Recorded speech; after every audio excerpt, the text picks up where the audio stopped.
वसुदेवसुतं देवं कंसचाणूरमर्दनं देवकी परमानन्दं कृष्णं वन्दे जगद्गुरुं। कृष्णाय वासुदेवाय हरये परमात्मने प्रणतः क्लेशनाशाय गोविन्दाय नमो नमः। नारायण। श्रीमद् भगवद गीता के 15वें अध्याय के 12वें श्लोक से पाठ करेंगे।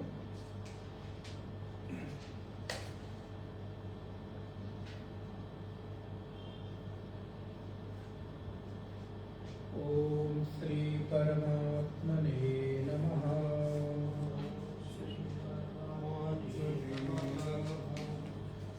यदादित्यगतं तेजो जगद्भासयतेऽखिलम् यच्चन्द्रमसि यच्चाग्नौ तत्तेजो विद्धि मामकम् गामाविश्य च भूतानि धारयाम्यामोजसः पुष्णामि चौषधी सर्वाः सोमो भूत्वा रसात्मकः अहं वैश्वानरो भूत्वा प्राणिनां देहमाश्रितः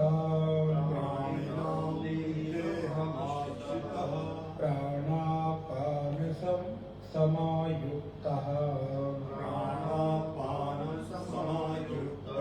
पचाम्यन्नं चतुर्विधम् सर्वस्य चाहं हृदि सन्निविष्टो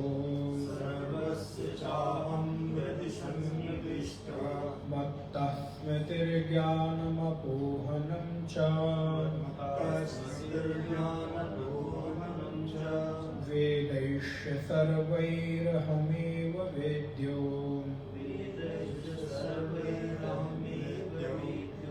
वेदान्तकृद्वेदविदेव चाहम्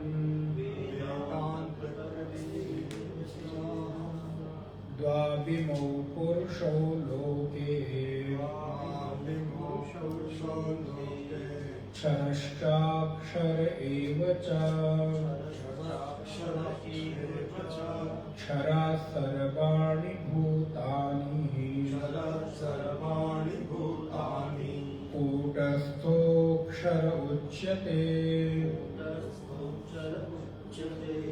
उत्तमः पुरुषस्त्वन्यः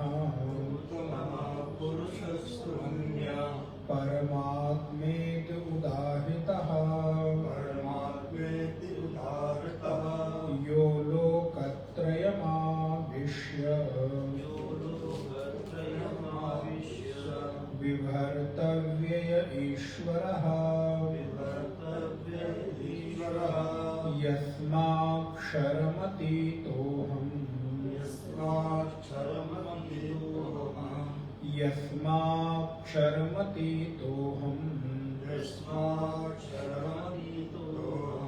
अक्षरादपि चोत्तमः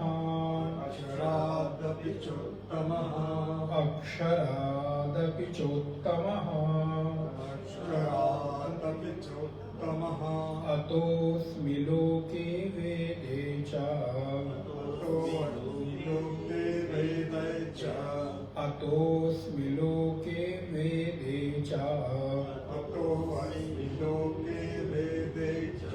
प्रथितः पुरुषोत्तमः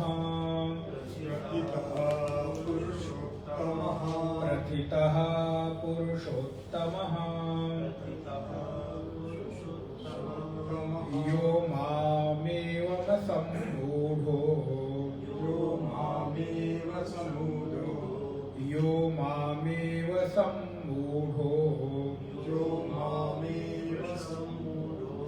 जानाति पुरुषोत्तमं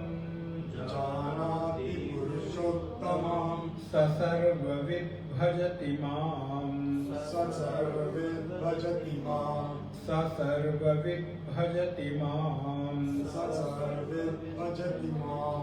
सर्वभावेन भारत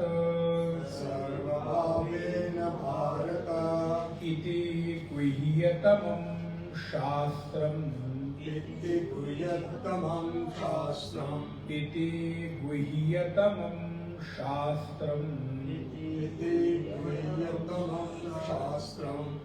इदमुक्तं मया नघ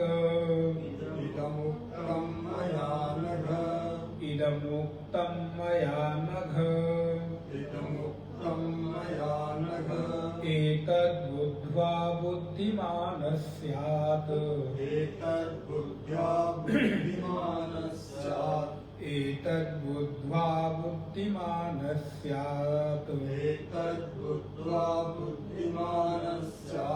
कृतकृत्यस्य भारत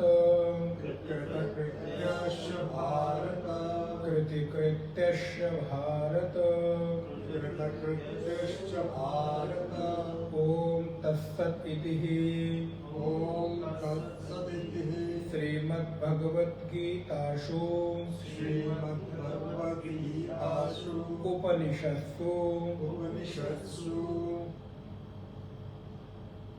श्रीमद्भगवद्गीतासु उपनिषत्सु उपनिषत्सु ब्रह्मविद्यायां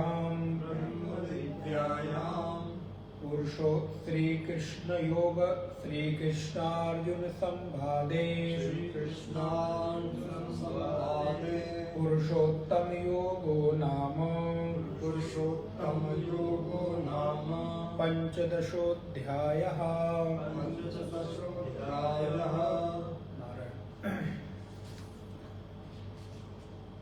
श्रीमद् भगवद गीता के स्वाध्याय सत्र के अंतर्गत हम लोग पंचदश 15वें अध्याय को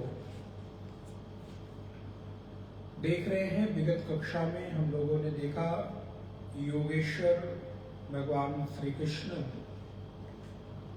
अर्जुन को विभिन्न प्रकार के विषयों का वर्णन कर रहे हैं और इस 15वें अध्याय को हमने प्रथम शुरुआत में ही बताया था जब ये अध्याय प्रारंभ हुआ था। सारे शास्त्रों को शास्त्र कहे गए, सारे अध्यायों को शास्त्र कहा गया, लेकिन इसको गुह्यतमम शास्त्रम, भगवान स्वयं कहते हैं इति गुह्यतमम शास्त्रम इदम उत्तम मया अनघ, हे अनघ अर्जुन, हे निष्पाप अर्जुन। ये अध्याय कैसा है? तो बोले ये 15वां अध्याय अपने आप में संपूर्ण शास्त्र है। मतलब गीता रूपी शास्त्र में 15वां अध्याय एक अलग ही शास्त्र है। और शास्त्र का तात्पर्य होता है जहां संपूर्णता में समग्रता के साथ सभी विषयों का प्रतिपादन किया जाए, उसको शास्त्र कहते हैं। आपको मालूम होगा प्रकरण ग्रंथ और शास्त्र में अंतर होता है। प्रकरण ग्रंथ का तात्पर्य होता है कि जो किसी एक विषय को लेकर सिद्धांत का निष्पादन करे, और शास्त्र का तात्पर्य होता है जो संपूर्णता को लेकर किसी सिद्धांत का निष्पादन करे, उसको शास्त्र कहते हैं। तो ये कैसा है? तो बोले ये इति गुह्यतमम शास्त्रम, शास्त्र है, लेकिन उस शास्त्र में भी कैसा शास्त्र है? बोले गुह्यतमम है, माने अत्यंत रहस्यपूर्ण है, अत्यंत कठिन है, अत्यंत छुपा हुआ है, जिसको जानने से हे अनघ अर्जुन एतद बुद्ध्वा बुद्धिमान स्यात्, इसको बुद्ध्वा माने जानकर, जो ज्ञानी लोग हैं एतद बुद्ध्वा बुद्धिमान स्यात् कृत कृत्यश्च भारत, जीवन में कृत कृत्यता की प्राप्ति हो जाती है। अर्थात कृतम कृत्यम, जो कुछ करना था वो हमने कर लिया, कुछ और करना शेष नहीं रहा। जैसे आपको सांसारिक किसी काम को करना हो, सांसारिक किसी कार्य की उपलब्धि करनी हो, तो आप उसको कोशिश करके पूरा करते हैं। इसको विशेष रूप से गृहस्थ जीवन में कन्या के विवाह से जोड़कर देखा जाता है। जब किसी गृहस्थ को अपनी कन्या का विवाह करना होता है तो विवाह के पहले बहुत सारे प्रयत्न करते हैं, बहुत सारे प्रयास करता है। वर ढूंढने से लेकर लेन देन, विवाह का समय, तिथि, गेस्ट हाउस, भोजन, अन्य बहुत सारी बुकिंग इत्यादि इत्यादि। और जिस दिन विवाह संपन्न होता है और महाराज बारात विदा हो गई, कन्या विदा हो गई, तो जो पिता है, क्योंकि पिता के कंधे पर बहुत भार रहता है। अब पहले के समय में ये सारी चीजें अधिक पता चलती थी, प्रतीत होती थी, क्योंकि इतनी व्यवस्थाएं नहीं रहती थी, इतने साधन नहीं रहते थे, हर चीज दौड़ दौड़ के लाना है। अब तो महाराज घर वाले भी और बारात वाले सब गेस्ट की तरह जाते हैं। अब तो पता भी नहीं चलता विवाह में क्या होता है क्या नहीं होता है।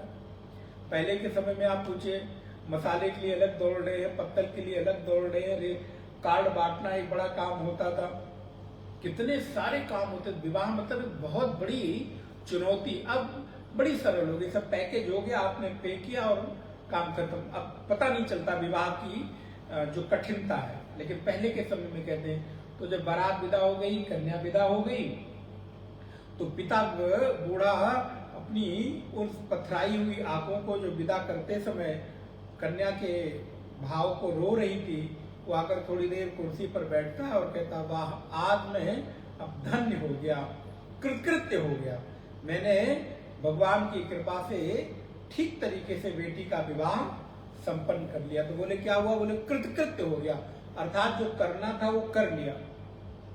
तो बोले ये कृतकृत्यता कितनी देर की है? बोले महाराज ये कृतकृत्यता घंटे, 2 घंटे, 3 घंटे की है। जैसे ही सायंकाल हुई, फूल वाला, टेंट वाला, खाने वाला, माइक वाला, पंडाल वाला जब बिल ला के सामने रखता है, तो बोले महाराज जो कृतकृत्यता की अनुभूति थी, धन्यता की अनुभूति थी, वो सब चलती चली गई। अब इतने का बिल करना, ये कर रहा है, तो बोले महाराज अब तो और एक जिम्मेदारी। लेकिन फिर भी थोड़ी देर के लिए वो अपने आप को बिल्कुल रिलैक्स अनुभव करता है कि मैंने ये काम कर लिया। तो बोले वैसे ही इस शास्त्र को जानकर एतद बुद्ध्वा बुद्धिमानस्य कृतकृत्यश्च भारत, व्यक्ति कृतकृत्यता की अनुभूति कर लेता है। धन्यता की अनुभूति कर लेता है, जो कि अभी आपने प्रातःकाल धन्याष्टकम के माध्यम से पढ़ा कि कौन लोग धन्य हैं। बोले जो उस सत वस्तु को जान लेता है वो लोग धन्य हैं, धन्यता की अनुभूति कर लेता है। ऐसे ही गीता के इस 15वें अध्याय रूपी शास्त्र को पढ़कर जानकर व्यक्ति धन्य हो जाता है। और आपको पता होगा कि गीता का 15वां अध्याय सबसे छोटा अध्याय, 15वां और 12वां दोनों में 20-20 श्लोक हैं।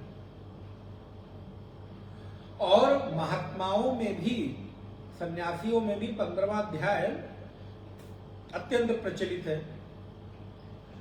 प्राय सबको याद रहता है, प्राय सब इसको पढ़ते हैं। क्यों? क्योंकि इसमें जीवन की वो प्रत्येक चीजों की व्याख्या भगवान कृष्ण करते हैं जो हमसे जुड़ी हुई है। अब सबसे बड़ी चीज तो हमारे जीवन की जीवात्मा की व्याख्या है। ये जीव कहां से आता है और कहां जाता है। तो अभी आपने पिछली कक्षा में देखा कि उत्क्रामंतम स्थितम वापी भुंजा नामवा गुणान्वितम विमूढ़ा नानुपश्यन्ति पश्यन्ति ज्ञान चक्षुषा, श्लोक नंबर 10, कि जो विमूढ़ लोग हैं, विमूढ़ अर्थात जिनकी दृष्टि में अभी ज्ञान का प्रकाश प्रकाशित नहीं हुआ है, जिनको अभी यथार्थ का भान नहीं हुआ है, ऐसे विमूढ़ लोग उस तत्व को नहीं देख पाते। लेकिन अगली ही लाइन में भगवान कहते हैं पश्यन्ति, दो शब्द बोले भगवान ने, नानुपश्यन्ति और पश्यन्ति। तो बोले नहीं देखते हैं और देखते हैं, और दोनों में भगवान बिल्कुल निश्चित प्रकार से कंफर्म है, उनको कहीं से कोई भ्रम नहीं है। वो बात कह रहे हैं तो बिल्कुल दृढ़ता पूर्वक कह रहे हैं। बोले नहीं देखने वाले भी लोग इस संसार में हैं और देखने वाले भी लोग हैं। तो बोले कौन लोग नहीं देखते हैं? बोले जो विमूढ़ लोग हैं, मूर्ख लोग हैं, अज्ञानी लोग हैं, उस माया के जकड़ में जो लोग पड़े हुए हैं वो आत्म तत्व को नहीं देख पाते। लेकिन जिनके पास ज्ञान चक्षु है, पश्यन्ति ज्ञान चक्षुषा, जिनके पास ज्ञान की चक्षु है, ज्ञान का नेत्र है, बोले वो लोग देखते हैं, और देखते ही नहीं अवश्य ही देखते हैं। और ज्ञान की दृष्टि से वो संपन्न लोग, ओतप्रोत लोग आत्म तत्व का दर्शन करते हैं, यत्न करते हैं, और यत्न करने के बाद वो अपने लक्ष्य को प्राप्त करते हैं। और लक्ष्य को प्राप्त कर लिया तो कहां पहुंच गए? तो बोले यदादित्य गतम तेजो जगत भासेते खिलम, एक ऐसे तत्व को प्राप्त कर लेते हैं जहां पर सूर्य, चंद्रमा, नक्षत्र, तारे उसको प्रकाशित नहीं करते, बल्कि जिसके प्रकाश से सूर्य, चंद्रमा, नक्षत्र, तारे प्रकाशित होते हैं, ऐसे तत्व को वो प्राप्त कर लेता है। पिछली कक्षा में हम लोगों ने यहां तक देखा। अब भगवान कहते हैं अर्जुन, मैं ही इस गामा विश्व, गामा विश्व का तात्पर्य गाम माने होता पृथ्वी, मैं इस पृथ्वी को धारण किया हूं। गामा गाम आविश्य भूतानी धारयामी ओजसा, अर्जुन मैंने ही इस पृथ्वी को धारण कर रखा है और मैंने इस जगत को अपने बल पर संचालित करते हुए इसको रोक रखा है। नहीं तो बोले महाराज फिर पुष्णानि चौषधि सर्वा, और इस प्रकृति में, उस संसार में जितने भी पुष्प हैं, औषधियां हैं, अन्न हैं, इन सारी औषधियों में, पुष्पों में, पेड़ पौधों में जो भी औषधीय गुण आता है वो मैं ही उसमें डालता हूं। पुष्णामि चौषधि सर्वाः सोमो भूत्वा रसात्मकः, सभी भूतों में जितने रस प्रवाहित हो रहे हैं, आप देखिए जितने भी अन्न हैं, औषधियां हैं, वृक्ष हैं, अगर ये सब, इन सब में किसी भी प्रकार का गुण ना हो, रस ना हो, इन सब वृक्षों में, अन्नों में किसी भी प्रकार की पौष्टिकता ना हो, तो आप क्या करेंगे? चबाएंगे, खाएंगे?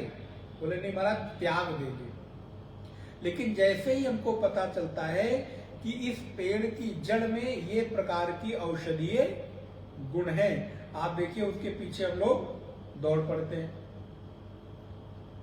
अब पहले किसी को नहीं पता था, आप लोगों ने भी देखा होगा, जाना होगा, मोरिंगा आप जानते हैं, सहजन, मतलब एक छोटा सा उदाहरण आपको दे रहे हैं। पहले ऐसे ही सड़कों के किनारे बड़े बड़े पेड़ों में लटके रहते थे, कोई ध्यान नहीं देता था। गांव में तो कोई पूछता नहीं था महाराज, हम लोगों को याद है बचपन में पेड़ों के पेड़ लटके रहते थे, कोई पूछता नहीं था। अब क्या हुआ, बोले महाराज जैसे ही खोज हुई और पता चला कि उसके पेड़ से लेकर पत्तियों से लेकर छिलके तक में औषधीय भंडार भरा हुआ है, तो अब क्या हुआ, तो बोले अब उसकी पत्तियों का पाउडर बनाकर बिकने लगा।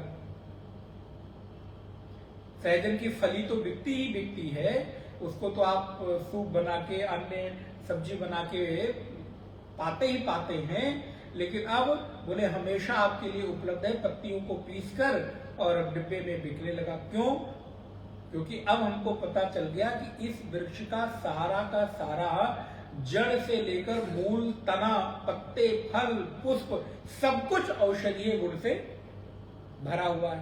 तो अब हमने क्या किया, बोले अब हमने उसके महत्व को जाना, तो अब हम उसको आदर पूर्वक स्वीकार करने लगे। अब कहीं सहजन का वृक्ष दिख जाता है तो खाली वृक्ष नहीं रहता, हमको यार इसमें बड़ा गुण है, काश इसकी पत्ती मिल जाती तो उबाल के पी लेते, इसकी सब्जियां बना के खाते। पहले भी तो था, बोले पहले महत्व नहीं पता था, और अब महत्व पता होने के बाद वो हमारे लिए अत्यंत उपयोगी गुणकारी हो गया। तो वैसे ही सभी के सभी पेड़ों में, पौधों में, अन्न के अन्नों में जितनी भी रसात्मकता है, जितनी भी औषधीय गुण हैं, वो सब मैं प्रवाहित करता हूं। और अब आप देखिए भगवान शंकराचार्य ने भाष्य में बड़ी सुंदर लाइन लिखी हुई, दृष्टि डाल रही है, लिखते सर्वाह औषधि स्वात्मरसानुप्रवेशेन पुष्णामि। क्या कहते हैं, कह रहे हैं कि जितने भी पेड़ पौधे हैं, पत्तियां हैं, उन सब में मैं ही रसों की आत्मा बनकर प्रवाहित हो रहा हूं। अर्थात भगवान स्वयं ये कह रहे हैं कि आप रस के रूप में रस मत देखो, उस रस के रूप में मुझे देखो कि मैं ही वहां रस बनकर बैठा हूं। जैसे जहां जहां भगवान कहते हैं कि बहते हुए नदियों में गंगा में हूं, हिमालयों पर्वतों में हिमालय में हूं, सिद्धों में कपिल में हूं, शस्त्रधारियों में राम में हूं, तो वहां कहने का तात्पर्य क्या है कि अब वहां किसी व्यक्ति को मत देखो, पहाड़ मत देखो, नदी मत देखो, झरना मत देखो, वहां मुझे देखो। जैसे मैंने कई बार आपको ये उदाहरण दिया कि इस रोड के किनारे बिकने वाली बहुत सारी मूर्तियां यूं ही पड़ी रहती हैं, लेकिन आपका उसमें आराध्य बुद्धि नहीं आती, इष्ट बुद्धि नहीं आती, भगवत बुद्धि नहीं आती। ठीक है, मूर्ति है, आपने अपमान नहीं कर रहे हैं तो उसके लिए आप धूप दीप लेकर खड़े होकर प्रणाम भी नहीं कर रहे हैं, लेकिन जैसे ही सड़क के किनारे से उठकर मूर्ति आपके पूजा घर में आ गई, तो अब क्या हो गए, वो मूर्ति और पत्थर नहीं रह गया, अब वो आपके भगवान हो गए, इष्ट हो गए, आराध्य हो गए, तुरंत भाव बदल गया। तो बोले ठीक उसी प्रकार सभी औषधियों में, वनस्पतियों में प्रवाहित होने वाला जितना भी रस है वो मैं ही हूं अर्जुन, और मैं ही तुम्हारे द्वारा खाए गए समग्र प्रकार के रसों का। अब अन्न कितने प्रकार के हैं, तो बोले 4 प्रकार के अन्न होते हैं, खाने वाला, चाटने वाला, पीने वाला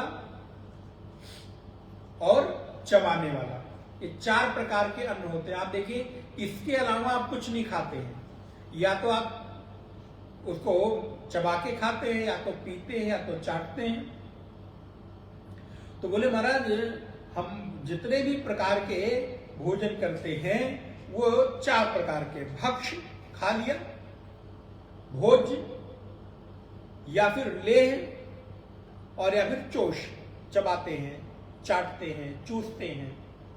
तो चबाना, चाटना, चूसना और खाना, हमारे अन्न की यही 4 प्रकार हैं।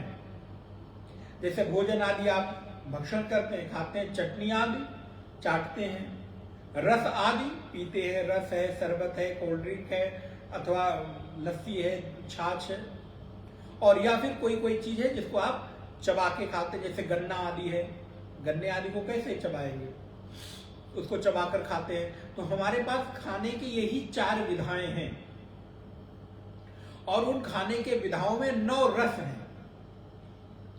तो महाराज इन प्रकार के अन्नों को जब तुम खाते हो अर्जुन, तो उनको पचाने का काम कौन करता है? तो बोले मैं ही करता हूं। अब ये श्लोक बहुत ही सुंदर है, 14 नंबर श्लोक। अहम वैश्वानरो भूत्वा प्राणिनाम देहमाश्रितः प्राणापान समायुक्तः पचामि अन्नम चतुर्विधम। आपके द्वारा खाए जाने वाले 4 प्रकार के जो अन्न हैं, उन 4 प्रकार के अन्नों को खा तो तुम लेते हो, लेकिन महाराज हमारी जिम्मेदारी खाने तक ही है। उसके बाद आपने कभी ध्यान दिया कि आपके द्वारा खाए गए अन्न को उसकी अलग अलग तरह से जो रस है उसका बंटवारा कौन कर रहा है?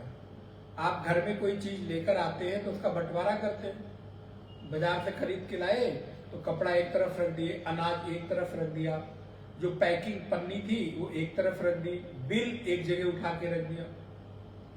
लेकिन आपने खाया मीठा, तीखा, खट्टा, कशैला, जो भी विभिन्न प्रकार की चीजें खाई आपने, नमकीन, छारिये,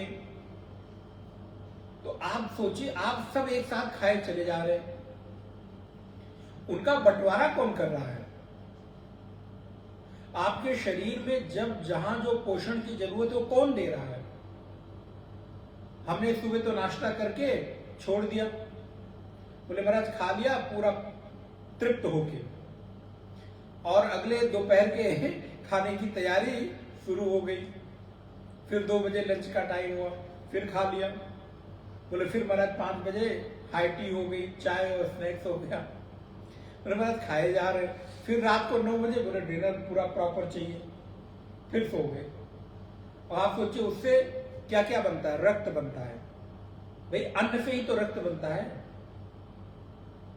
उसी से मेद बनता है, मज्जा बनती है, अस्थि बनती है, चर्म बनता है, वीर्य बनता है, और उसके बाद जो कुछ बचता है उसी से आपके शरीर की पुष्टि के बाद बहुत सारी चीजें जो उपयोगी नहीं है वो मल के रूप में, वेस्टेज के रूप में, उसको भी अलग कैटेगरी कर दी गई, उससे रस निचोड़कर और आपको अलग कर दिया गया। ये सारे प्रोसेस कितने महीन तरीके से होते होंगे। आप सोचिए कौन सा विज्ञान चमत्कार कर देगा कि उसको चावल आटा दो, दाल दो, सब्जी दो, दूध दो, खीर दो, मालपुआ दो, दूध की मिठाई दो, और उसे वो रक्त बना दे। अगर ऐसा होता कितना, तो फिर हमारे किसी प्रियजन को जरूरत पड़ती है तो हम रक्त को थोड़ा खोजते, फिर तो भैया उसको 10-20 किलो अनाज दे आते, लो रक्त बना लो इससे। हमारे चमड़े हट जाते हैं। देखिए उदाहरण आप लोगों के सामने रोज ही आते हैं, चमड़ा कट गया, हट गया, लेकिन फिर देखिए महीने, 2 महीने, 3 महीने बाद वैसे का वैसा चर्म फिर आ गया। हड्डी टूट गई, बोले महाराज जोड़ दिया, फिर उसके ऊपर से पुनः एक लेयर बन जाएगी मेद। जो मेद का तात्पर्य है जो हड्डी और मांस के बीच में बहुत पतली सी लेयर होती है, मज्जा, मेद और मज्जा, जो उसको जोड़ के रखती है, माने प्लास्टर का काम करती है। जैसे आप देखिए ईंट और जब प्लास्टर करने जाते हैं तो उसके बीच में पहले उसके ऊपर एक पतली लेयर डालते हैं, आप लोगों ने देखा होगा, सीमेंट की एक पतली घोल करके लेयर डालते हैं जिससे वो सीमेंट मसाला पकड़ ले, चिपक जाए। वैसे ही विचार करके देखिए, कभी गया कि नहीं, दृष्टि नहीं मालूम, आपके हड्डी को और मांस को जोड़कर रखने वाला कोई तो चीज होगा नहीं। तो अगर ऐसे भी आप हड्डी, कहीं महाराज क्या आप ये सब बातें कर रहे हैं, नॉन वेज की बातें हो रही हैं, लेकिन अब करनी पड़ेगी। अब हड्डी को ऐसे रखिए, उसके ऊपर मांस रखिए, चिपक पाएगा क्या? आप चिपका सकते हैं? जैसे ही आपने उसको उठाया वो अलग थलग हो जाएगा। लेकिन कौन सा ऐसा तत्व है जिसने आपकी इन हड्डियों के ऊपर चढ़े हुए मांस को जोड़कर रख रहा है? ये मज्जा है, बिल्कुल पतला सा होता है, उसके ऊपर उसको और पुष्टि देने के लिए मेद होता है। ये 7 प्रकार के आपके भीतर तत्व हैं, मांस, रुधिर, अस्थि, मांस, रुधिर, मेद, मज्जा, चर्म, वीर्य, रज और वीर्य, जो शरीर को पुष्टि देते हैं, तेज देते हैं। तो ये आपके शरीर को बिल्कुल थाम के रखे हैं, रोक कर रखे हैं। लेकिन ये आ कहां से रहे हैं? बोले जो आप खा रहे हैं उसी से आपको मिलता है। अन्न, फल, दूध, सब्जी, और उसका प्रोसेस करके हड्डी बन गई, चमड़ा बन गया, मांस बन गया, और तो और महाराज रक्त बन गया लाल। आप सोचो कितना बड़ा चमत्कार है। गाय खाती है हरा चारा और उस हरे चारे से बनता है रक्त लाल, और दूध देती है बिल्कुल सफेद। सोचो अगर दूध हरा होने लगे तो कैसा हो? भाई हरा चारा खा रही तो हरा होना चाहिए। बोले नहीं। एक बार गुरुदेव से किसी ने ऐसे ही पूछा, गुरुदेव आप चमत्कार नहीं करते? बोले मैं क्या चमत्कार करूं, रोज चमत्कार तो हो रहा है। गाय खाती है, हरा चारा दे रही, सफेद दूध, इससे बड़ा चमत्कार तुम्हें और क्या देखने को चाहिए? तुम खाते हो अन्न, बनता है मांस, रुधिर, रक्त। तो भगवान कहते हैं अहम वैश्वानरो भूत्वा, और मेरा नाम क्या हो जाता? बोले वैश्वानर। इसलिए भगवान का समय समय पर नाम बदलता रहता है। जैसे आप सीनियर हैं तो आपका एक रैंक है, और थोड़ा प्रमोशन हो गया तो दूसरा रैंक बढ़ गया। व्यक्ति वही है लेकिन नाम बदल गया। अमुक साहब आ रहे हैं, अब जनरल साहब आ रहे हैं, कर्नल साहब आ रहे हैं, लेफ्टिनेंट साहब आ रहे हैं। अब आजकल यही पद है तो इसी का नाम ले लेते हैं। लेफ्टिनेंट कर्नल आ रहे हैं। पहले क्या थे? बोले महाराज पहले जनरल थे, कर्नल थे, भाई जो भी पोस्ट ऊपर नीचे हो। तो धीरे धीरे भगवान का नाम, तो बोले मैं वैश्वानर बनकर, जब मैं ये काम करता हूं तो मैं कृष्ण नहीं होता, राम नहीं होता, जीव नहीं होता, ब्रह्म नहीं होता, मैं हिरण्यगर्भ नहीं होता। अब आप तत्वबोध पढ़े तो उसके 3 नाम है, विराट के अलग नाम है, जीव के 3 अलग नाम है। हाँ, तो बोले अब यहां पर मेरा नाम क्या हो गया? बोले अब मेरा नाम हो गया वैश्वानर। मैं वैश्वानर बनकर, बोले वैश्वानर का तात्पर्य क्या है? तो बोले वैश्वानर का तात्पर्य एक अग्नि के रूप में है। उदरस्थ जो अग्नि है, उदर में अग्नि है। आप सोचिए जब आपकी कभी कभी उदर की अग्नि जिह्वा पर आ जाती है तो कितना कमाल कर जाती है। उदर की अग्नि जिह्वा तक ना आने पाए तो अच्छा है। बोले तो नहीं महाराज, ये बोलते तो बोलते नहीं है, क्या कहते हैं? आग उगलते हैं। कहा आप लोग सुनते हो, आप कहते नहीं होंगे लेकिन सुनते तो होंगे। अब आप सबकी जिह्वा से आग नहीं उगलता होगा, लेकिन कुछ लोग क्या कहते होंगे? बोले महाराज ये बोलते नहीं, जब बोलते हैं तो मानो आग उगलने, मतलब कहां से आग आ गई? बोले जो आग वैश्वानर बनकर पेट में अन्न को पचा रही थी, अब वही मुख से उगलने लग गई। तो भगवान कहते हैं मैं वहां उदर में उदरस्थ वैश्वानर बनकर प्राणीनाम देहम आश्रिता। अच्छा देखो भगवान कितने मजबूर हैं। आप भगवान को छोड़ सकते हो लेकिन भगवान आपको नास्तिक से नास्तिक व्यक्ति को भी भगवान नहीं छोड़ रहे, इतने कृपालु हैं। इसीलिए तो उनको अकारण करुणा वरुणालय कहते हैं, इसीलिए तो उनको कृपालु दयालु कहते हैं। आप उनकी पूजा करो न करो, लेकिन वो तुम्हारे भीतर वैश्वानर बनकर तुम्हारे खाए हुए भोजन का कार्य करेंगे ही करेंगे। हम पूजा इसलिए थोड़ा न करते हैं कि हमको कुछ चाहिए, हम तो इसलिए कहते हैं प्रभु आपके प्रति जो आप हमको इतना सब दे रहे हो, इतनी कृतज्ञता है, थैंक्स है बस। उनका स्मरण, उनकी पूजा, उनकी उपासना जीव की कृतज्ञता है। और अगर आप कृतज्ञ नहीं हैं तो फिर आप कृतज्ञ होंगे, और कृतज्ञता इस संसार का सबसे बड़ा अपराध है, पाप है। आपको जिससे जो मिला है उसके प्रति हमेशा कृतज्ञ रहो, नतमस्तक रहो, स्वीकार करो कि हाँ हमने यहाँ ये सीखा, हमने यहाँ ये जाना, यहाँ से हमारे जीवन में ये बदलाव, ये परिवर्तन आया। नहीं तो मैं कहाँ वहां पड़ा था, मुझे पता ही नहीं चलता। संसार के लोगों के साथ में व्यवहार करना नहीं आता, लेकिन आपकी कृपा से, आपके सानिध्य से, आपकी शिक्षा से, आपके व्यवहार से हमको ये आया। तो ये क्या, ये कृतज्ञता है। और ये कृतज्ञता किसी व्यक्ति के प्रति नहीं है, उस परम चेतना के प्रति है कि उसने मुझे इतना अवसर दिया। नहीं तो हमारे जैसे अन्य लोग वहीं पड़े थे पड़े रहते जैसे वो लोग हैं। तो इसलिए हमेशा कृतज्ञ रहे, किसके प्रति? बोले उस वैश्वानर के प्रति कि हे प्रभु, मैंने खाया और खाने के बाद मेरा काम खत्म हो गया, लेकिन अब आप उसको वैश्वानर बनकर मेरे द्वारा खाए गए, पिए गए, चूसे गए, चबाए गए, चाटे गए, समग्र प्रकार के अन्नों का आप पाचन करके और हमको तद अनुरूप रसों की उपलब्धि कराते हैं, तद अनुरूप प्रोटीन, विटामिन, मिनरल्स की उपलब्धि कराते हैं। इसीलिए तो क्या कहते हैं, जब आपके सामने भोजन आए तो बस झट से ले आओ ले आओ।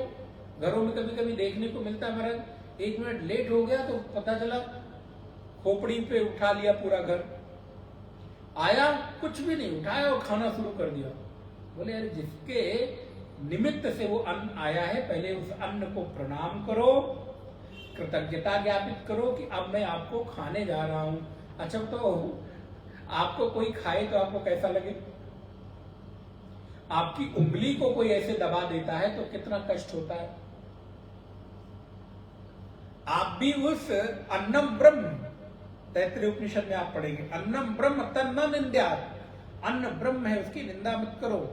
और अन्न रूपी ब्रह्म का भक्षण करने जा रहे हो तो कम से कम उनको प्रणाम करके उनसे आदेश तो ले लो, उनको बता तो दो, तैयार तो हो जाए, भैया हाँ आओ हम तैयार हैं। तो बोले थाली सामने आए तो खाना मत शुरू कर दो। फिर बोले ब्रह्मार्पणम ब्रह्म हविः ब्रह्माग्नौ ब्रह्मणाहुतम ब्रह्मैव तेन गंतव्यम ब्रह्म कर्म समाधिना त्वदीयं वस्तु गोविंद तुभ्यमेव समर्पयेत् ग्राणोष्य मुखो भूत्वा। मैं उसको खाने जा रहा हूं। त्वदीयं वस्तु गोविंद तुभ्यमेव समर्पयेत् ग्राणोष्य मुखो भूत्वा। प्रसीद परमेश्वर, ये अन्न मेरे लिए क्या बने? बोले प्रसन्नता का कारण बने। इसलिए अन्न सामने आ जाए, भोजन आ जाए तो उसकी निंदा न करके, वो भगवत रूप है, प्रणाम करके उसको खाना प्रारंभ करें। अच्छा सोचिए, जिस संस्कृति में पकाए गए अन्न के प्रति इतनी कृतज्ञता है, उस संस्कृति में रहने वाले मनुष्यों के भीतर की संवेदना की जस्ट कल्पना करिए कि हम एक तरह से निर्जीव अन्न को भी प्रणाम करके, उसका आशीर्वाद लेकर के, या उसको निवेदन करके, या उससे परमिशन लेकर उसको ग्रहण करने जा रहे हैं। तो क्या हम कभी जीव हत्या की कल्पना कर सकते हैं? तो इसलिए भगवान कहते हैं अहम वैश्वानरो भूत्वा प्राणी नाम। एक और विचार मन में आ रहा है, ऐसा ही अन्न खाओ अब आप लोग तो खैर हैं ही इस विधा में, लेकिन हम सब लोगों के लिए बहुत दूर तक ये लोग सुनते हैं, वीडियो देखते हैं, हम ऐसा ही अन्न खाएं जिस अन्न को पचाने में भगवान को दिक्कत ना हो। अगर इतना ध्यान रहे, जिस अन्न को, अच्छा भी मान लीजिए आपके सामने कोई ऐसा भोजन रख दिया जाए जिसको आप पसंद नहीं करते, आपको कैसा लगता है? अभी आपको रोड के किनारे नाले के बगल में खड़े होकर भोजन परोस दिया जाए तो आपको कैसा लगेगा? अरे भूखे रह लेंगे लेकिन नहीं खाएंगे। ऐसे गंदी जगहों पर हम भोजन नहीं करेंगे। महाराज सड़क से किनारे निकलते हैं तो कभी कभी दृष्टि पड़ जाती है तो मन खराब हो जाता है। अब आप सोचिए, आप ऐसा भोजन पेट में डाल लेते हैं तो भगवान कितने कोमल हैं, सुगंधित हैं, कितने संवेदनशील हैं, उनको ऐसा भोजन पचाना पड़ता होगा तो उनको कैसा लगता होगा? वो आप पर खुश होंगे कि नाराज होंगे? पहले बताओ। इसको मैंने इतनी सुंदर जगह दी और ये पेट में कूड़ा इकट्ठा कर रहा है, डस्टबिन बना रखा है। इसलिए ऐसा ही भोजन करें जो भोजन हमारे परमात्मा को पचाने में तकलीफ न दे, उनको दुर्गंध न लगे उस भोजन को, क्योंकि भगवान को काम करना है, आपको नहीं करना। आपने खा के खत्म कर दिया। और ये आस्तिक हो तो और नास्तिक हो तो दोनों के लिए वो त्याग नहीं कर सकते। इसलिए अहम वैश्वानरो भूत्वा प्राणिनाम देहमाश्रितः। और ध्यान रखिए, भगवान मनुष्या नाम नहीं कहते हैं, प्राणी नाम कहते हैं, जीवा नाम। प्राणी मात्र के प्रति मेरा उत्तरदायित्व है, मेरा कर्तव्य है कि तुम्हारे खाए हुए पदार्थ का मैं पाचन करूं और उससे निकलने वाली जो सप्त धातुएं हैं, जो मैंने अभी आपको बताया, मेद, मांस, रुधिर, रक्त, मज्जा, चर्म इत्यादि, उनको मैं तुम्हारे लिए उपलब्ध कराता हूं। और प्राण पान समायुक्ता, ये 5 प्रकार के प्राण होते हैं। प्राण, अपान, व्यान, उदान और समान, ये 5 प्राण है मुख्य, और 5 उप प्राण है, धनंजय है, कूर्म है इत्यादि, देवदत्त इत्यादि 5 उप प्राण हैं। तो हमारे इन 10 प्राणों के द्वारा मैं उनका कार्य करता हूं। अर्थात जो आपके भीतर प्राण वायु है, इस प्राण वायु में समान नामक वायु है, जो शरीर में गए हुए अन्न और रस को समान रूप से सबका बंटवारा करती है। अब आप याद करिए, ईसावास्य उपनिषद में भगवान भगवती श्रुति कहती है, मात ऋष्वा दधातु, मैं मात ऋष्वा होकर सबका विभाजन करता हूं। तो यहां पर कहते हैं प्राण, अपान, व्यान, उदान और समान प्राणों के माध्यम से मैं अन्नों को पचाता हूं। 4 प्रकार के जो आप अन्न भक्षण करते हैं। अच्छा, अब कहते हैं भोक्ता वैश्वानरः अग्निभोज्यम अन्नम समम तद एतत् उभयम। अर्थात वैश्वानर अग्नि खाने वाला है और सोम खाया जाने वाला अन्न है, ये भगवान शंकराचार्य कहते हैं। अर्थात ये सारा का सारा जगत अग्नि है और सोम रूप सारी की सारी चीजें अन्न की तरह हैं। तो इसलिए सारे संसार में एक दूसरे का हम पूरक बनकर रहते हैं। हम किसी को खाते हैं तो हमको कोई खाता है। कीट, पतंग, पशु, पक्षी, बहुत सारे लोग हम पर आश्रित हैं। जैसे हम अन्न पर आश्रित हैं, वैसे हम पर बहुत लोग आश्रित हैं। जीवा जीवस्य भोजनम, ये सांख्य दर्शन का सूत्र है। जीवा जीवस्य भोजनम, एक जीव दूसरे जीव का आश्रय बनकर यहां पर चलता है। लेकिन मनुष्य का कर्तव्य क्या है कि वो अपने भोजन की शुद्धता और पवित्रता को बनाकर रखे।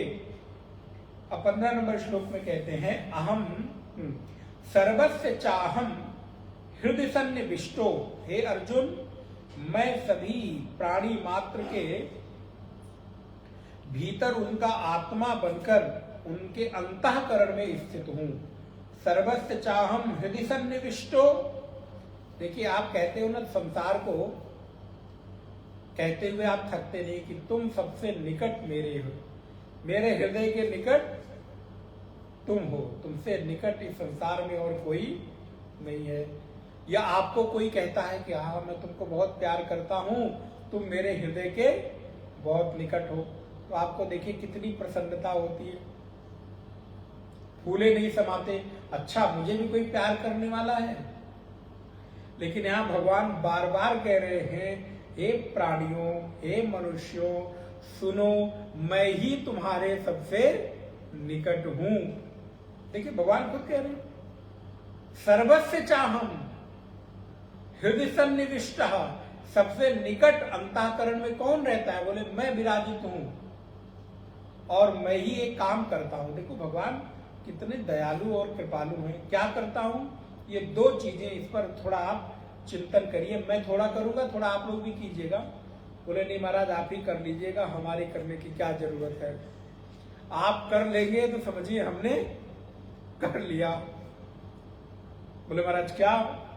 बोले जो आधी लाइन है, मुझे इस पर याद आ रहा है, जब हम लोग पढ़ रहे थे तो हमको इसी पर 45 मिनट बोलने के लिए दिया गया था, 45 या 35 मिनट, केवल मत्ता स्मृति ज्ञानम अपोहनम च।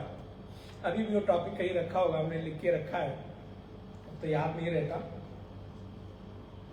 तो बोले महाराज मत्ता स्मृति ज्ञानम अपोहनम च, भगवान इस बात को एक्सेप्ट करते हैं, स्वीकार करते हैं कि अर्जुन मैं ही तुम्हारे अंतःकरण में सबसे निकट बैठकर स्मृति कराता हूं, ज्ञान कराता हूं और अपोहन कराता हूं। अपोहन का तात्पर्य है किसी चीज को भुला देना, किसी चीज को स्मृति पटल से निकाल देना। आप सोचिए, इसलिए अगर आपको अध्यात्म में रुचि है, आप कुछ सत्संग श्रवण भजन साधना कर रहे हैं, तो ये आपके पुरुषार्थ का परिणाम नहीं है, ये भगवत कृपा का परिणाम है। तुम्हारी कृपा तुम्ही रघुनंदन, पावई भगति भगत उर चंदन, स्वई जानई जेहि देव जनाई, जानत तुम्हें हुए जाए। भगवान बार बार स्वीकार करते हैं कि मैं जिसको जनाना चाहता हूं वही मुझको जान पाता है। ध्यान रखिएगा, जबरदस्ती नहीं कर सकते। भगवान कहते हैं जब मैं चुनाव करता हूं, चुनता हूं, हजारों लाखों करोड़ों लोगों में से किसी एक को चुनता हूं और वो मुझे जानता है। सभी के बस की बात नहीं है। जिसमें वो हमें संभावना दिखाई देती है उसको मैं चुन लेता हूं। तो तुम्हारी कृपा तुम्हें रघुनंदन, कृपा भी तुम्हारी और जानना भी तुम्हीं को है। और फिर जरूरत पड़ने पर चीजों को मैं भुलवा देता हूं। देखिए कितनी, कभी आप इस विषय पर चिंतन करिए, आपके विचार के लिए। कभी आप लोगों की भी कक्षा आयोजित की जा सकती है। एक विचार ऐसा आ रहा है कि एक कक्षा में आप लोग भी आके 5-5 मिनट 10-10 मिनट किसी टॉपिक पर बोले। बोले महाराज पहले बता दीजिएगा, फिर हम रहेंगे नहीं, ड्राइवर नहीं रहेगा, पेट में दर्द हो जाएगा, तबीयत खराब हो जाएगी, फिर हम बोले महाराज बहुत जरूरी काम आ गया है तो आज हम आएंगे नहीं।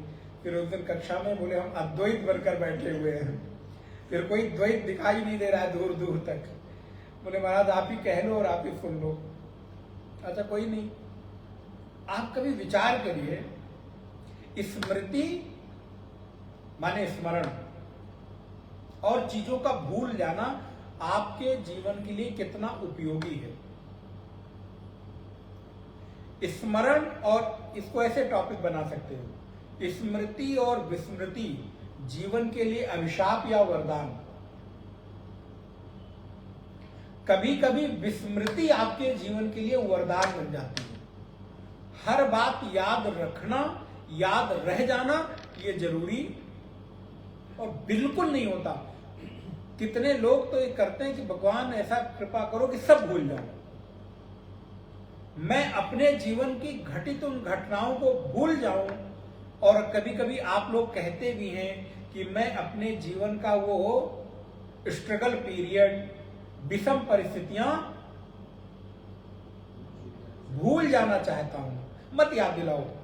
जैसे कभी किसी ने आपके किसी कठिनाई का समय, किसी दुख का समय, कोई परेशानी का समय व्यतीत हुआ, तो आप क्या कहते हैं, महाराज प्लीज मत याद, प्लीज हमको मत याद दिलाइए।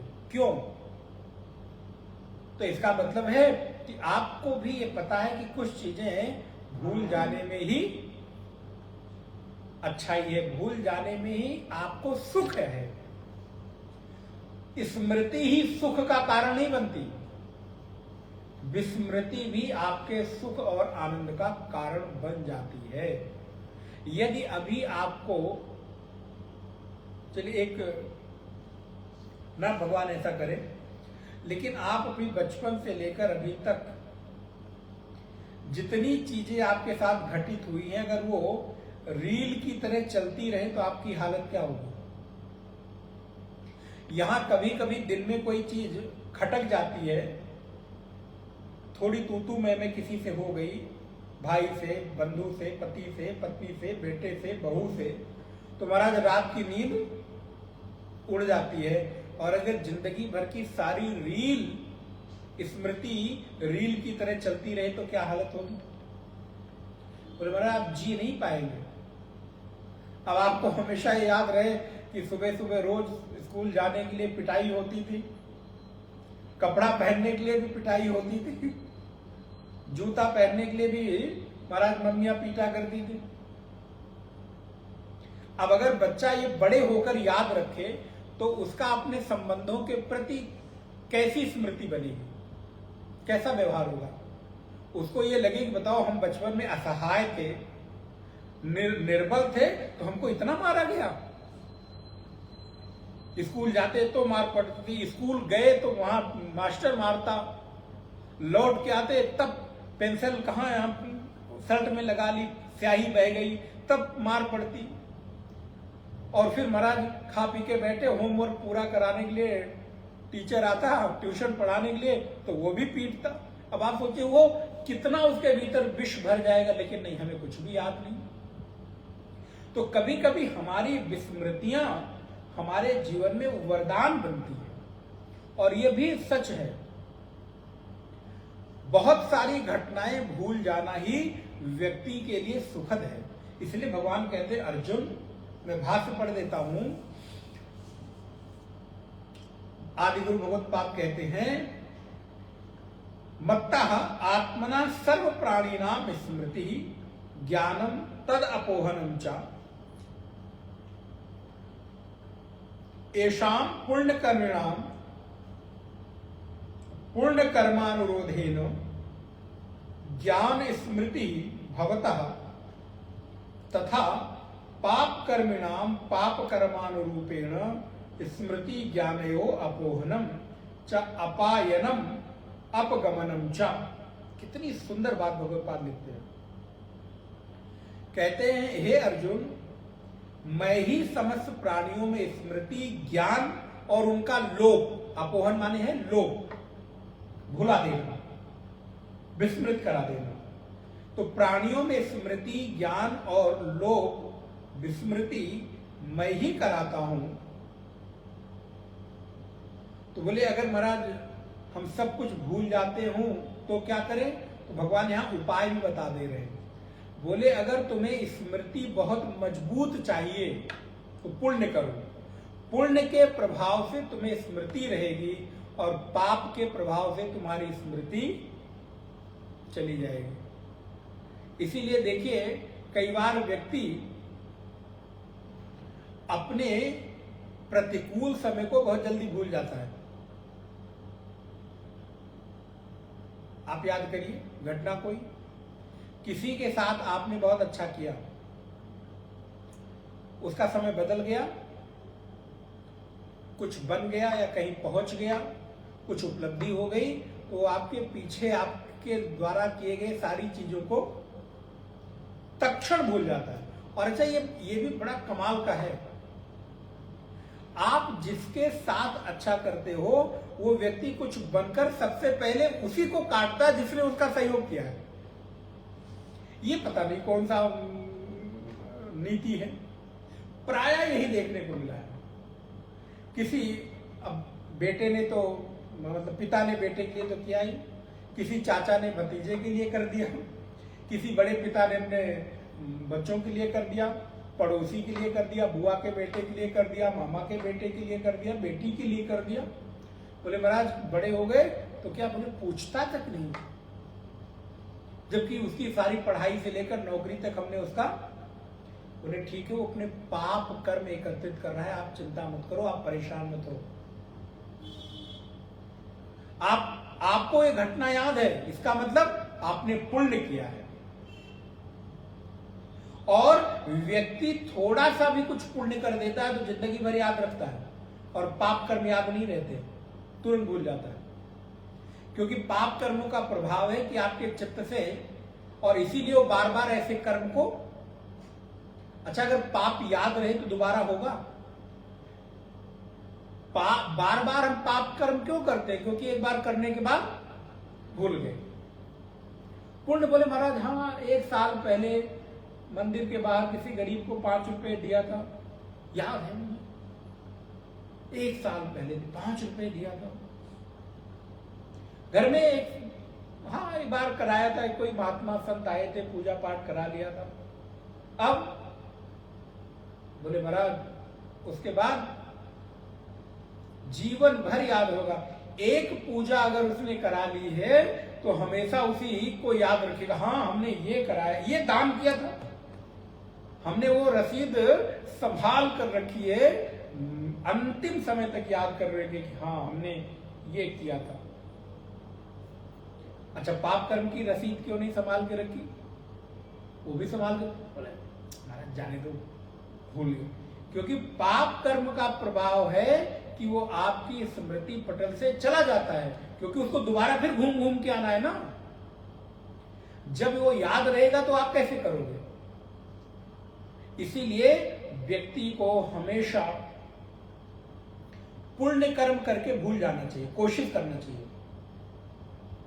बड़ी अच्छी बात है, पुण्य करके भूल जाओ, किसी का उपकार करके भूल जाओ।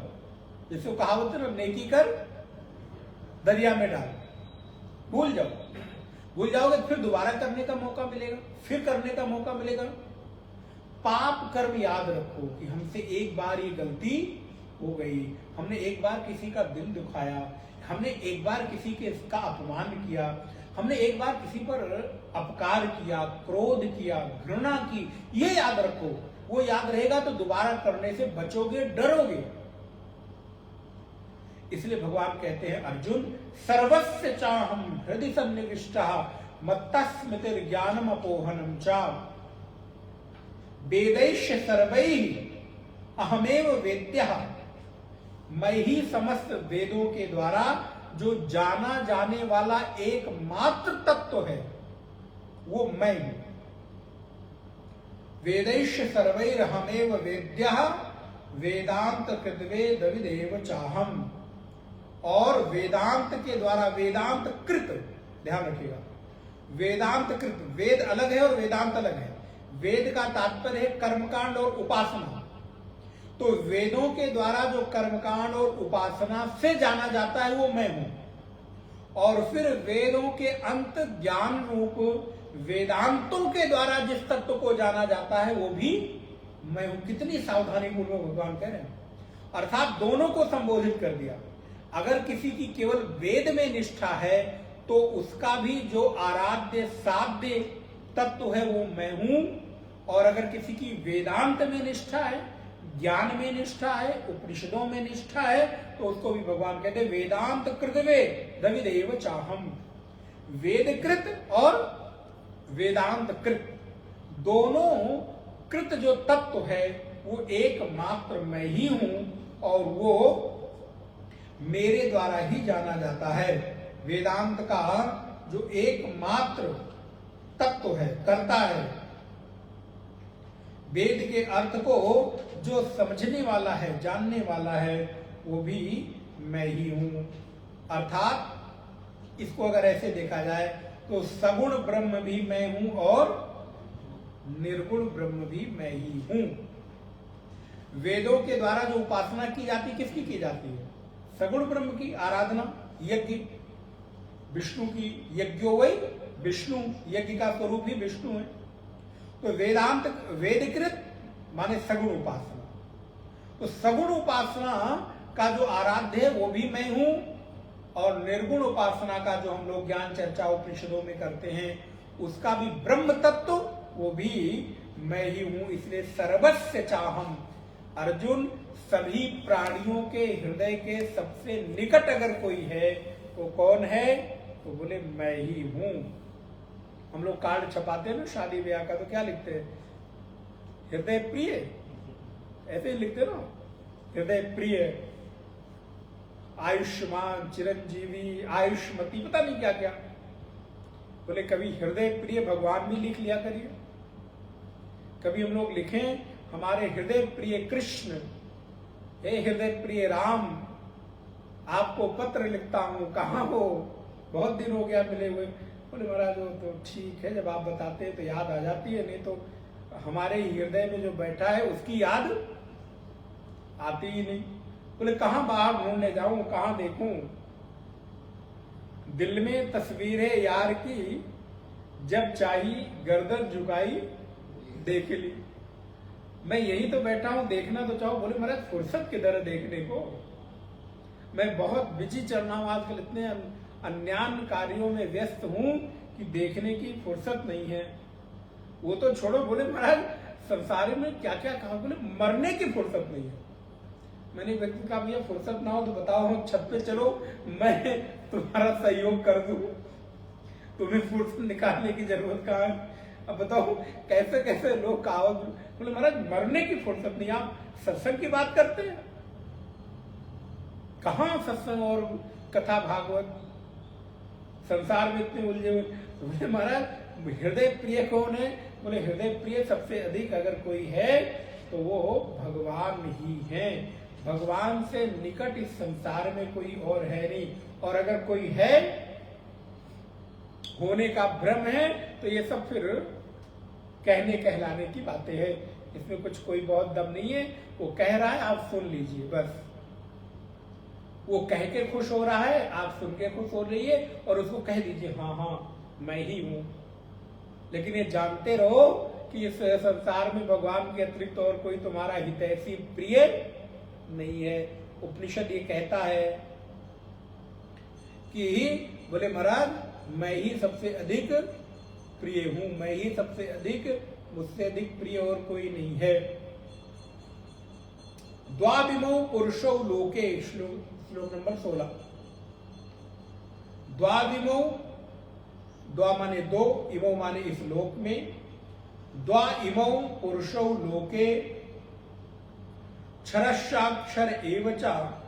इस संसार में दो तरह की चीजें हैं, दो तरह के भाव हैं, या इस संसार में दो तरह की भावना वाले लोग पाए जाते हैं,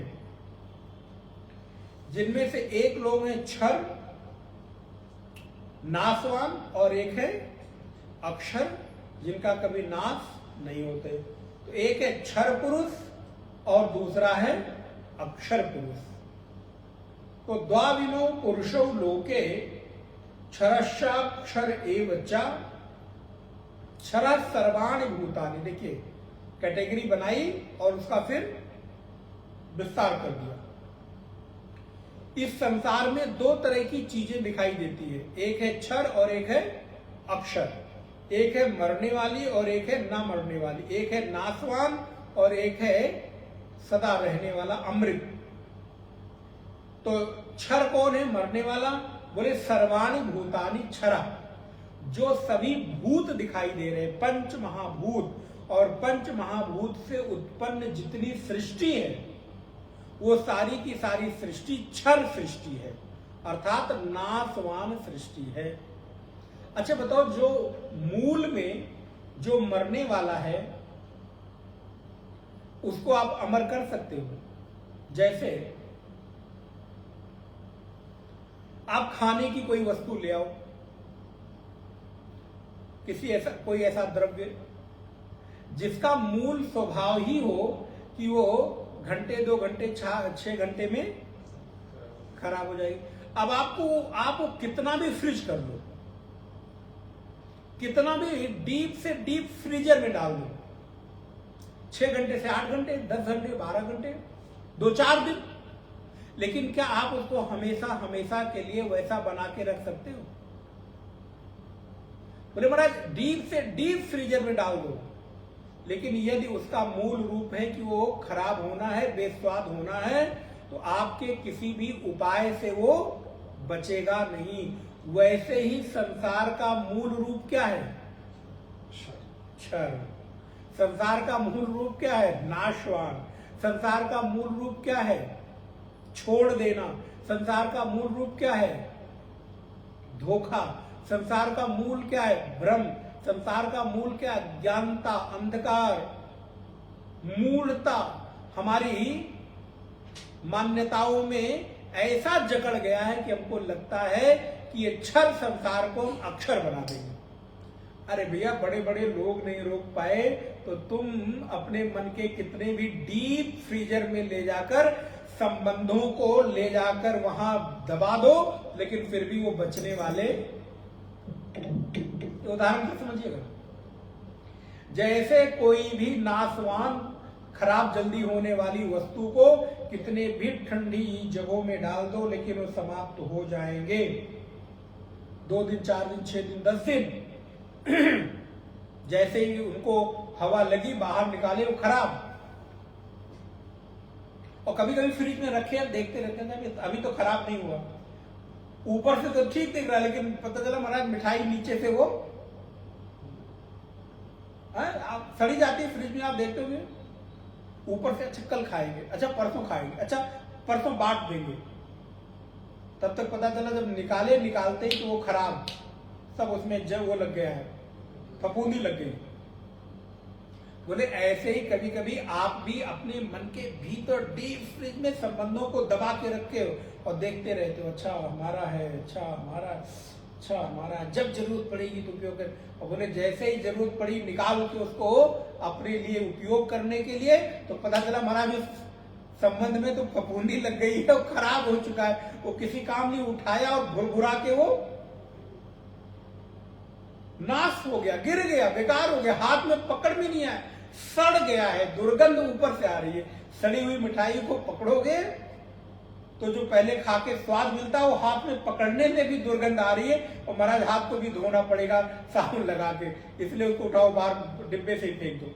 ऐसे ही संसार की समग्र चीजें कृष्ण कहते हैं क्षर है अर्जुन, इनको अगर अक्षर बनाने की कोशिश करोगे तो ऊपर से तुम्हारे ही हाथ मैले होंगे, हाथ में पकड़ में कुछ भी आने वाला है नहीं। क्षरा सर्वाणि भूतानि। देखिए भगवान ने कोई लाग लपेट नहीं किया, उनको कोई मुंह दिखाई बात नहीं करनी है।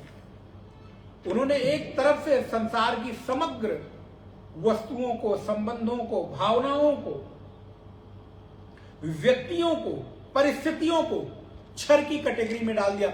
उनके लिए कोई चीज अलग अलग करके रखने की जरूरत नहीं। बोले जितनी भी दृश्यमान प्रपंच है वो सब नाशवान है। यद दृश्यम तद जड़म, यद दृश्यम तद अनित्यम। जितना कुछ भी दृश्य है वो जड़ है और अनित्य है। यद दृश्यम तद मिथ्या। जितनी भी चीजें दृश्य हैं वो सब मिथ्या है, आज नहीं तो कल मिटने वाली हैं। आपका भ्रम जब तक टूटे ना तब तक ठीक ही है। तो क्षरा सर्वाणि भूतानि। और बोले दूसरा क्या है? बोले कूटस्थः अक्षरः उच्यते। दूसरा तत्व है कूटस्थ। कूटस्थ माने जो नित्य है, कूट की तरह विद्यमान है, विराजमान है, उसको कहते अक्षर। और वो कौन है? बोले वो ब्रह्म तत्व है, आत्म तत्व है। वो चेतना है जो कभी भी किसी भी अवस्था में कभी छूटती नहीं, टूटती नहीं। वो गीत लिखते ना, ऐसा बरू दूल्हा जो कबहू न छूटे, मुझे श्याम सुंदर की दुल्हन बना दो। ऐसा बरू दूल्हा जो कबहू न छूटे, कबहू न रूठे, कबहू न टूटे। ऐसे नाम की मेहंदी लगाऊं जिस नाम की मेहंदी कभी छूटने न पाए। वो दूल्हा कौन है? बोले कृष्ण रूपी दूल्हे हैं, जिसका वर्ण करके उनके नाम की मेहंदी, उनके नाम का सिंदूर, उनके नाम का श्रृंगार कभी छूटता नहीं है। मुझे श्याम सुंदर की दुल्हन बना दो, दुल्हन बना दो, मुझे ऐसी सजा दो, मुझे श्याम सुंदर की दुल्हन बना दो। ऐसा करूं दूल्हा, ऐसा बरूं दूल्हा जो कबहू न छूटे। बोले वो कौन है? बोले वो आपके आत्मा रूपी दूल्हे हैं, जो आपके अंतःकरण में बैठे, जिसको भगवान ने भी कहा मत्ता हृदय, हम आपके सबसे हृदय के निकट है। सर्वस्व चाहम हृदय सन्निविष्टा, मैं सबसे आपके निकट हूं। वो दूल्हे महाराज कहाँ बैठे? बोले आपके हृदय में बैठे हैं। उनका वर्ण कर लो, उनके गले में वर माला पहना दो। वो स्त्री हो तो और पुरुष हो तो, दोनों के लिए।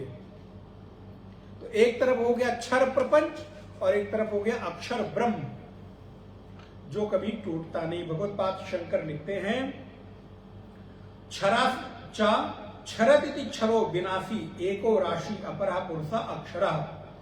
क्षरा माने जिसका क्षरण हो जाए, नाश हो जाए। अक्षर माने जिसका विनाश ना हो। तद विपरीतो भगवतो माया शक्ति क्षराख्या पुरुषस्य उत्पत्ति बीजम अनेक संसारी जंतु काम कर्मादि संस्काराश्रय अक्षरा पुरुष उच्यते। यहाँ पर अक्षर पुरुष का उन्होंने व्याख्या कर दी। बोले अक्षर पुरुष उसे कहते हैं जो समस्त संसारी जीवों की कामना, कर्म, संस्कार का आश्रय है, उसको अक्षर कहते हैं। जो सभी संसारी जीवों के कामना, कर्म और फल का, संस्कार का आश्रय है, उसको अक्षर कहते हैं। जिसके गर्भ में संसार के समग्र जीवों का लेखा जोखा, कर्म, संस्कार समाया हुआ है। अच्छा, वही मर गए तो कहां से निकल के आएगा? इसीलिए तो सृष्टि जब विलीन होती है, सृष्टि का जब प्रलय होता है, तो पुनः उसी अक्षर तत्व से वो सृष्टि प्रकट हो जाती, क्योंकि उसके गर्भ में सब समाया हुआ है। इसलिए क्षर सर्वाणि भूतानि कूटस्थोक्षर उच्चते। और इस संसार की दो चीजें, नाशवान और एक है अविनाशी। और ऐसे तत्व को जो जान लेता है अर्जुन, वो मेरा ही हो जाता है। अगली कक्षा में हम लोग थोड़ा और विस्तार करेंगे। 2 बार भगवान का नाम स्मरण। गोविंद बोलो हरि गोपाल बोलो, गोविंद गोविंद बोलो हरि गोपाल बोलो, गोविंद बोलो हरि गोपाल बोलो। राधा रमण हरि गोविंद बोलो, राधा गोविंद बोलो हरि गोपाल बोलो, गोविंद बोलो हरि गोपाल बोलो, गोविंद बोलो हरि गोपाल बोलो, गोविंद बोलो हरि गोपाल बोलो। राधा रमण हरि गोविंद बोलो, राधा राधा रमण हरि गोविंद बोलो, राधा रमण हरि गोविंद बोलो। श्री कृष्णचंद्र भगवान की जय। ओम पूर्णमद पूर्णमिदं पूर्णात् पूर्णमुदच्यते पूर्णस्य पूर्णमादाय पूर्णमेवावशिष्यते। ओम शांति शांति शांति। हरि ओम। श्री गुरुभ्यो नमः। हरि